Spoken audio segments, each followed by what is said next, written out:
My life in Providence, Rhode Island, was until recently a portrait of quiet contentment. I'm Finnian, 44, a software developer, and I was married to Harlow for 15 years. We met in college, two bright-eyed kids with dreams of conquering the world. Harlow, with her infectious laugh and boundless energy, was a whirlwind, and I, ever the pragmatist, was drawn to her like a moth to a flame. Our life together was a comfortable rhythm of shared meals, weekend hikes, and the comforting silence of shared reading. But beneath the surface, a subtle discord was growing, a disharmony I was too blind to notice. Harlow, a successful real estate agent, started working longer hours. Her explanations were always plausible: a demanding client, a difficult negotiation, but the frequency was alarming. Dinners became solitary affairs, and our weekends, once sacred, were filled with her urgent appointments. I attributed it to her ambition, her drive to succeed. I admired her for it, even as a sliver of loneliness began to creep into my heart. The first flicker of suspicion came innocently enough. Harlow left her phone on the kitchen counter one evening.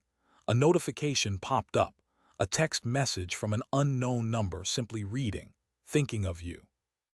I wouldn't normally pry, but something about the message, the timing, felt off. I picked up the phone, my heart pounding in my chest. It was password protected, a new development. Harlow had never kept secrets from me before. I tried our anniversary date, our son's birthday. Nothing worked. The next day, I found myself inexplicably drawn to her phone again. This time, I noticed Harlow hadn't fully closed her email app. I took a deep breath, steeling myself for what I might find, and clicked on the icon. There it was, a recent email with the subject line, "Tonight." My hands trembled as I opened it. The sender was listed as Ronan Bell. The message was short, sickeningly sweet.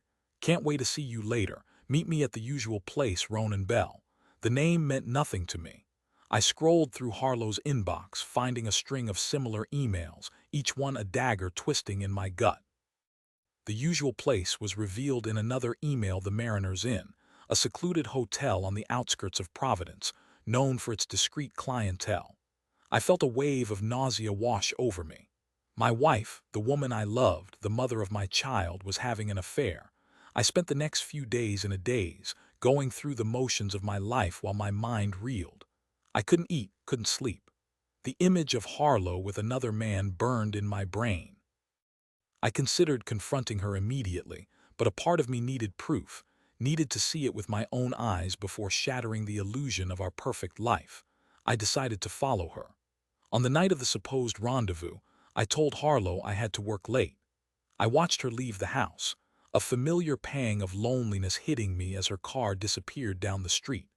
I waited an hour, then got into my own car and followed the route I'd memorized from her emails to the Mariner's Inn.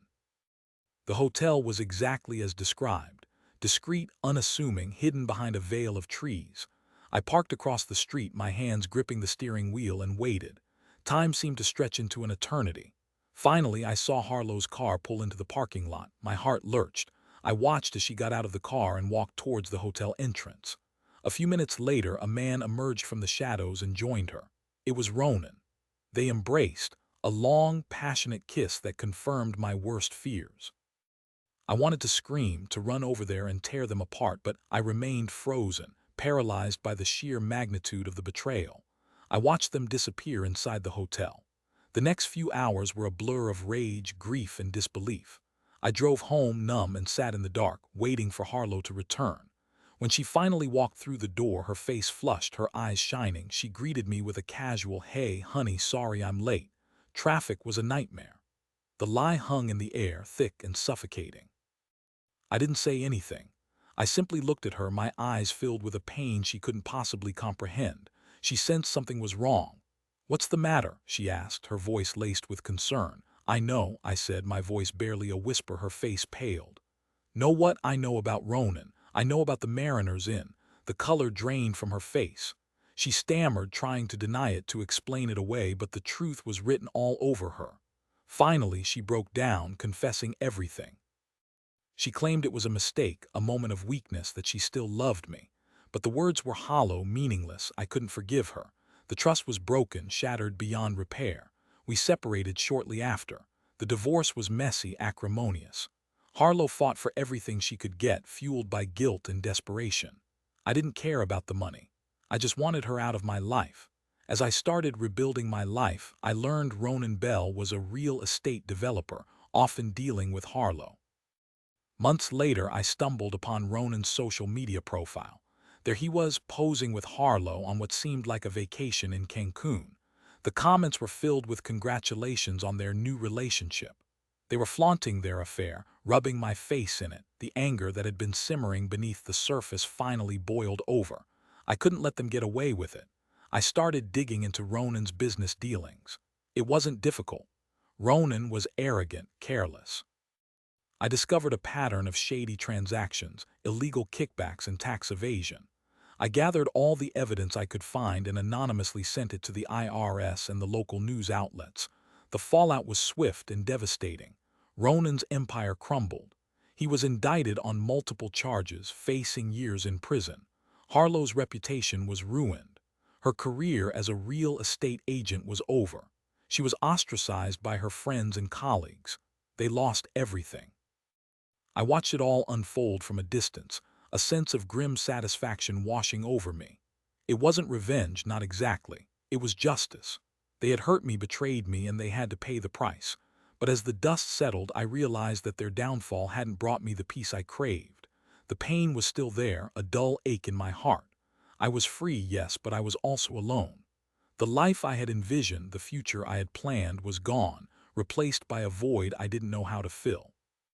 One evening, a few years after the divorce, I received a call from an unfamiliar number. It was Harlow. Her voice was weak, fragile. She told me she was sick, very sick. Cancer. She didn't have much time left. I was stunned. I didn't know what to say. After a long silence, she asked if I would come to see her. I hesitated. Part of me wanted to refuse, to let her suffer the consequences of her actions. But another part, a part I thought I had buried long ago, felt a flicker of compassion. I went to see her. She was a shadow of her former self, her once vibrant eyes now dull and lifeless. We talked for hours about the past, about the future that would never be. She apologized for everything, for the pain she had caused me, for the life she had destroyed. I listened, numb, trying to reconcile the woman in front of me with the woman I had once loved. Before I left, she reached out and took my hand. "Thank you," she whispered, "for everything." Harlow died a few weeks later. I attended her funeral, standing in the back, unnoticed. As I watched her coffin being lowered into the ground, I felt a strange mix of emotions, sadness, regret, and a lingering sense of anger. But beneath it all, there was also a sense of closure. The chapter was finally closed. I don't know what the future holds for me. I'm still healing, still learning to live with the scars of the past. But I'm also hopeful. I believe that one day I'll find love again, a love that is true and lasting. And when I do, I'll be ready. I'll be wiser, stronger, and more resilient. Because I've learned that even in the darkest of times, there is always hope for a new beginning.